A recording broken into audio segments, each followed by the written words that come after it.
Revelações Celestiais. Mensagem dia 26 de outubro do ano 2000. Enriquecei-me, Senhor, de vossa misericórdia, através da divina luz que é derramada pelo Espírito Santo, sempre que nós o invocamos para nos ajudar, por ser nossa única segurança, como também através do amor materno de vossa mãe e nossa também. Amém. Resumiste em tão poucas palavras o que nenhum outro poderia descrever. Quantos já buscaram falar desse jeito diante de mim, mas nunca conseguiram. Mas tu, meu filho, escreveste porque o poder máximo está contigo. Ninguém poderá tirar de ti este cargo que a ti foi confiado. Os desígnios de Deus só foram revelados sempre aos grandes profetas, e tu não deixas de ser um deles, queiram os críticos aceitar ou não. Daqui sai toda a fonte de informações. Por exemplo, o que está ocorrendo na Terra Santa já está escrito nos teus livros, a palavra viva de Deus. Só a Bíblia tem o maior esclarecimento, mas fora dela, a palavra viva de Deus é a que traz as últimas informações, e quem as inspirou fui eu, e junto minha doce mãe e meus anjos, os profetas e os apóstolos. Mas cada um antes me pediu para dirigir as palavras, as quais já estão escritas.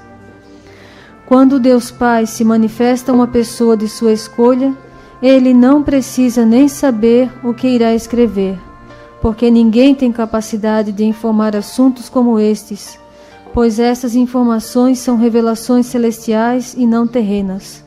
Se fossem terrenas, nenhum livro teria publicado, por não ter capacidade.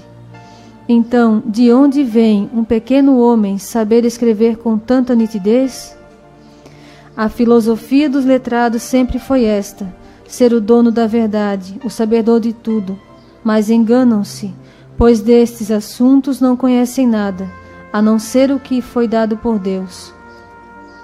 O Espírito Santo, ao dirigir um escritor nas coisas sagradas, essa pessoa serve seus braços e suas mãos para segurar a caneta, mas para isso precisaria ser um vaso perfeitíssimo, do contrário não serviria.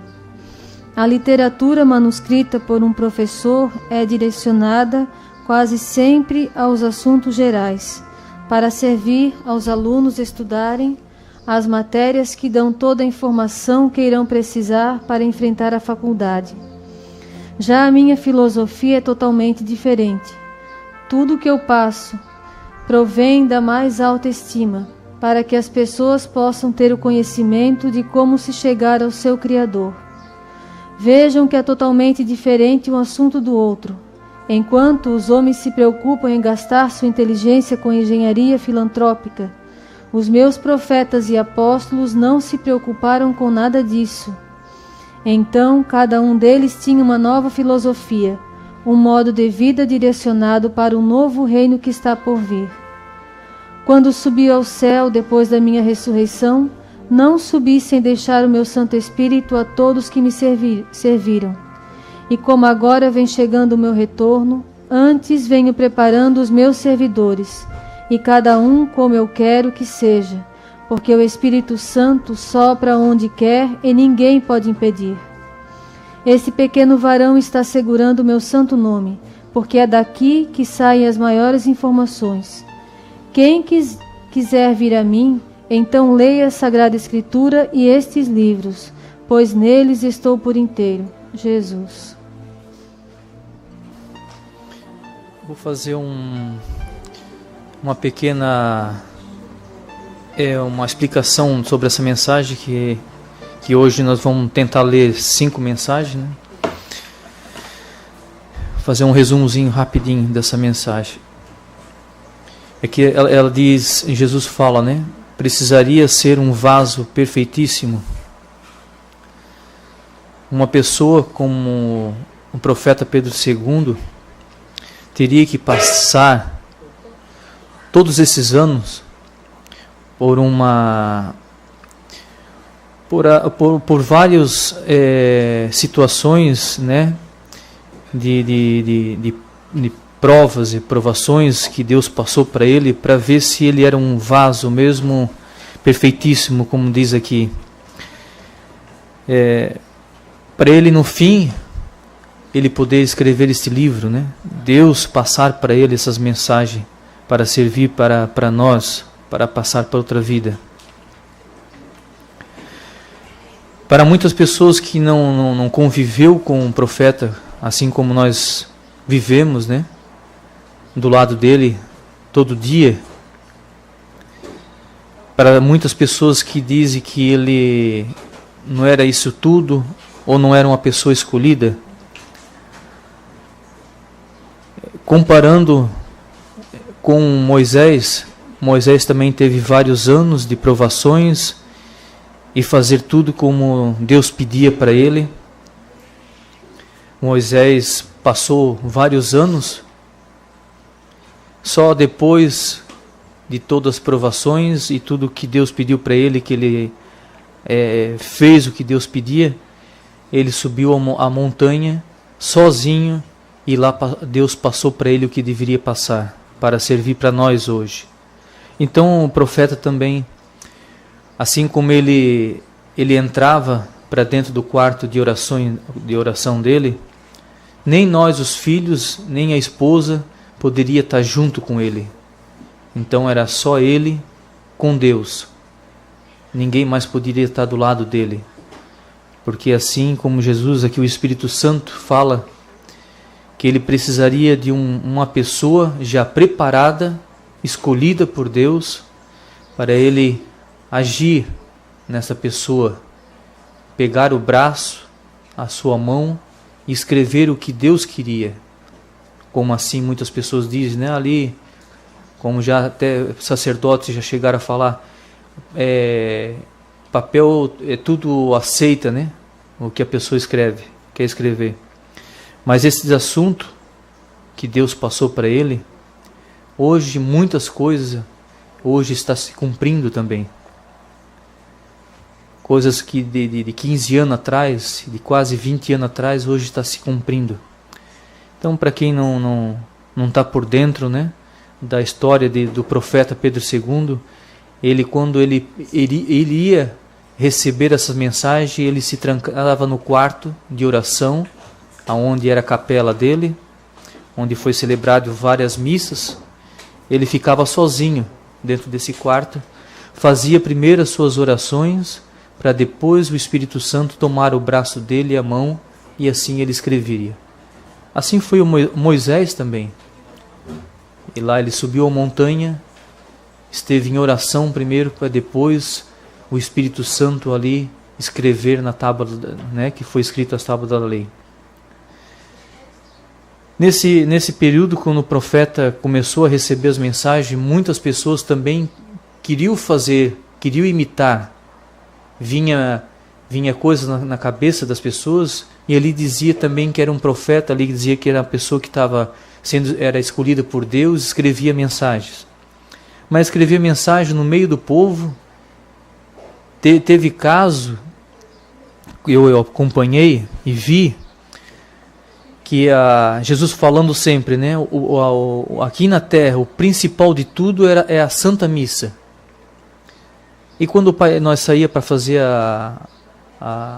como se diz, os encontros em Rio Grande do Sul, as palestras que o pai ia para fazer para o povo, ali começou a surgir algumas pessoas também que diziam que escreviam mensagem. E quando era bem no momento da Santa Missa, a pessoa ali na frente, do lado do altar, começava a escrever mensagem. Então só ali já vê a falha grande. Como é que Deus, dizendo que para a gente prestar atenção na Santa Missa, e Deus ia estar do lado de uma pessoa daquela e escrevendo mensagem, tirando a atenção da maioria das pessoas que estavam ali assistindo a missa e prestando atenção na pessoa que estava escrevendo a mensagem. Então, ali já via que tinha coisas que não batia certo. Então, isso aconteceu com vários mensageiros que se diziam mensageiro de Deus, né? E depois esses mensageiros começaram a falar, quando assim, depois de João Paulo II subiu ao céu, que esse que está lá hoje, muitos deles concordando e dizendo que esse também era escolhido por Deus, e era um bonzinho, e isso tudo, né? aconteceu. E todos esses mensageiros caíram. Então só quem aguentou firme e foi criticado, muito que o pai recebeu telefonema, a gente que estava aqui do lado do pai ouvia pessoas já criticando, julgando o pai. Como, seu Bento, o senhor recebe mensagem, as suas mensagens dizendo, criticando esse papa que entrou lá tão bonzinho, tão humilde, tão bom.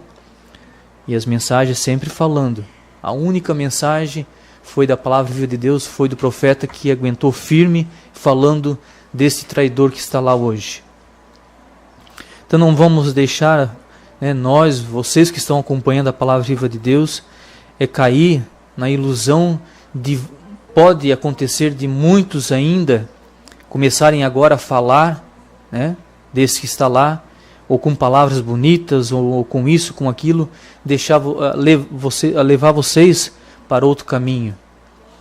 Caminhos que pode depois lá na frente dizer que, como hoje estão falando, que a marca da besta, o chip que está sendo aí comentado já desde lá das mensagens do começo, falando, e a própria Bíblia falando que não é para nós aceitar. Muitas pessoas dizendo, como é que nós não vamos aceitar o chip se nós não vamos poder comprar ou vender, fazer negócio, Então muitas pessoas estão caindo, já estão achando que isso vai ser normal, coisas que podemos aceitar, que não tem nada a ver com o que está escrito na Bíblia lá, que é o 666. As mensagens do profeta Papa Pedro II alerta que isso não é para nós aceitar. Então, Deus, como escolheu Moisés para escrever a tábua da lei, ele foi um escolhido, e só poucas pessoas que ficaram do lado dele. Como ali, desde a primeira mensagem, o Alex falando sobre aquele Papa que teve a revelação, e Jesus deu autorização para o Satanás tentar destruir a igreja, e ele está destruindo a igreja, quase todas elas, e muitas ainda vão cair, mas só que Jesus fala que a igreja católica não vai ser destruída. Por que não vai ser destruída? Por essas pessoas conservadoras, por este enviado, profeta Papa Pedro II, o último enviado por Deus, que nos alertou a esses 45 anos, para nós estar firme nesse caminho, guardando todos os mandamentos de Deus.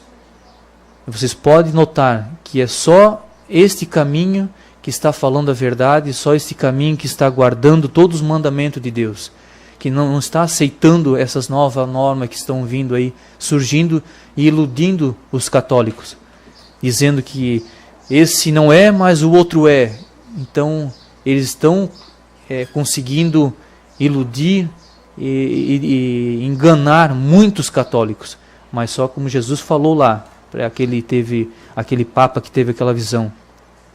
O demônio não vai conseguir vencer, porque Jesus sabia que ele ia mandar um enviado dele para assim ensinar nós, hoje que estamos na palavra viva de Deus, a aguentar firme e não cair nessas ilusões desses que estão lá dirigindo o Vaticano e as outras igrejas aí pelo mundo afora. É a igreja da obediência, só os conservadores que vão aguentar firme.